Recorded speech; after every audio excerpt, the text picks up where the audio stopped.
Kenapa generasi sekarang malas nikah? Halo semuanya, generasi sekarang sering dibilang malas nikah. Tapi tunggu dulu, apakah benar seperti itu? Data Badan Pusat Statistik tahun 2024 mencatat angka pernikahan di Indonesia hanya 1,4 juta. Turun cukup jauh dibanding tahun 2013 sebanyak 2,2 juta pernikahan. Dengan provinsi yang memiliki angka pernikahan tertinggi adalah Jawa Barat, yakni 292.969 pada 2024. Kalau kamu pikir alasan utamanya karena malas atau ingin santai dulu, itu cuma asumsi.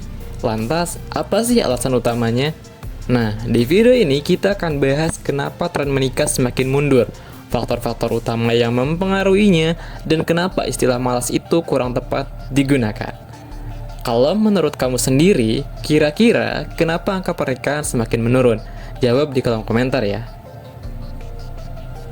Selamat datang di Cerita Hidupku dari Teman Lomba, series cerita yang mengupas tuntas kejadian yang terjadi dari sudut pandang pengalaman pribadiku. Oke guys, sebelum lanjut kita lihat dulu kondisi saat ini.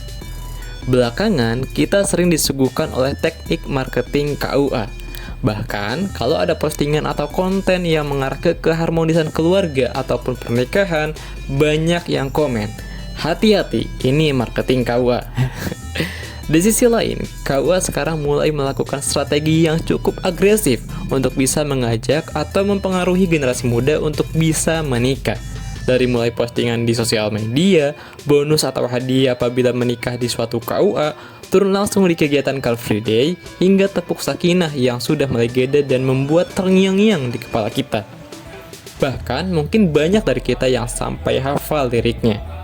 Marketing KUA dari yang soft selling hingga hard selling ini menyesuaikan dengan mayoritas target audiensnya, yakni anak muda yang suka konten kekinian. Dan perlu kita apresiasi bahwa strategi yang mereka gunakan sangat keren. Lantas, kenapa sih KUA sampai se-effort ini?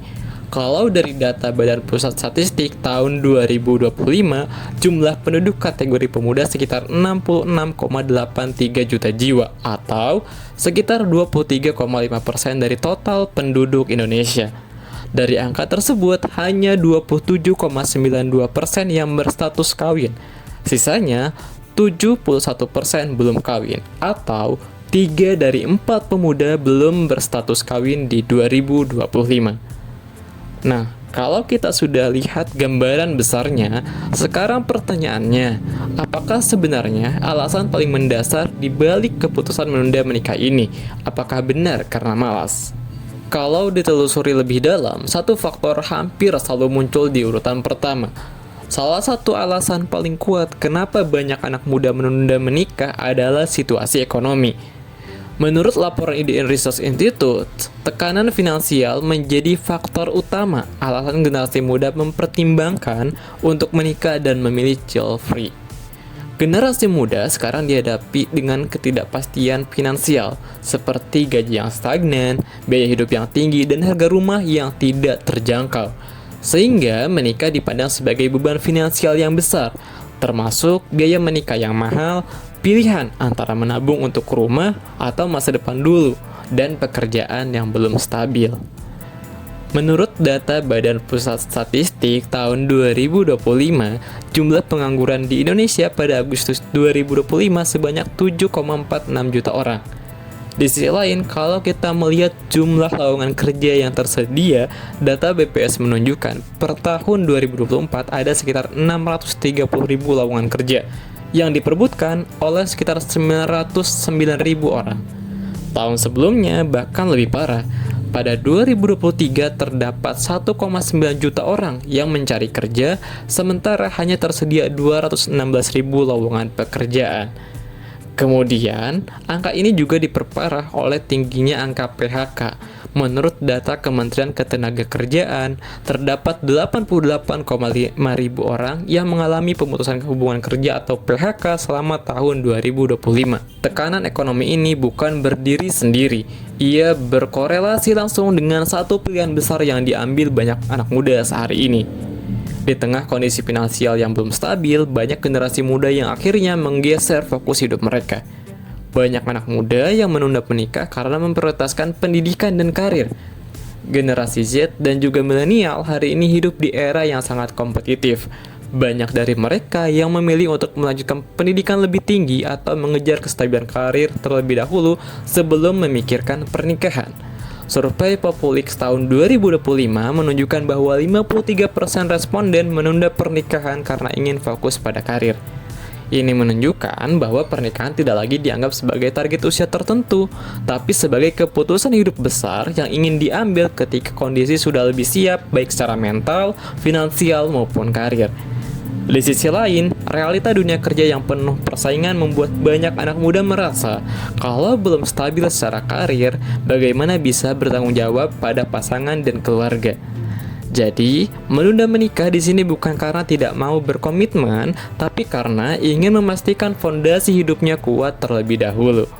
Namun, alasan menunda menikah bukan cuma soal hitung-hitungan ekonomi atau kesiapan karir. Ada faktor lain yang sifatnya lebih psikologis, tapi dampaknya sangat besar terhadap cara generasi muda memandang pernikahan. Faktor selanjutnya adalah fenomena marriage is scary yang ramai di media sosial. Hal ini mencerminkan kecemasan generasi muda terhadap realita pernikahan. Banyak konten viral tentang konflik rumah tangga, kekerasan, maupun perceraian membuat pernikahan dipandang sebagai sesuatu yang berat dan penuh resiko, bukan sekedar soal cinta. Ketakutan ini tentu tidak muncul begitu saja. Apa yang kita lihat di media sosial ternyata punya dasar pada realita yang memang terjadi di masyarakat. Menurut data Kementerian Pemberdayaan Perempuan dan Perlindungan Anak, periode Januari hingga Oktober 2025 terjadi 25.180 kasus kekerasan dengan 58% diantaranya terjadi di rumah. 26.861 orang menjadi korban dengan rincian 58% korban KDRT dan 41% korban KDRT berjenis kekerasan seksual. Hal ini menunjukkan bahwa meskipun pernikahan semakin ditunda atau dilakukan lebih sedikit, ketidakstabilan rumah tangga masih menjadi realitas signifikan di masyarakat. Dampak sosialnya juga cukup nyata jika tren marriage is scary dan penundaan pernikahan terus berlanjut tanpa diimbangi dengan dukungan sosial, angka kelahiran bisa turun dan struktur demografi mengalami perubahan dalam jangka panjang.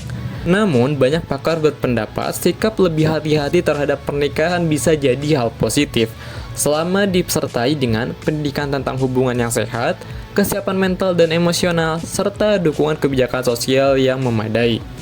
Ini penting supaya generasi muda tidak sekedar takut terhadap pernikahan, tetapi juga memahami bahwa pernikahan yang sehat bisa dibangun dengan persiapan dan dukungan yang tepat. Jadi, di titik ini perlu diluruskan, menunda pernikahan tidak sama dengan malas menikah.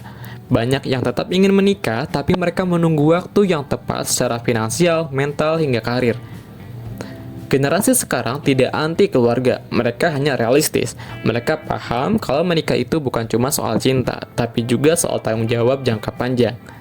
Jadi kesimpulannya, tren nikah mundur itu nyata dan bersifat global.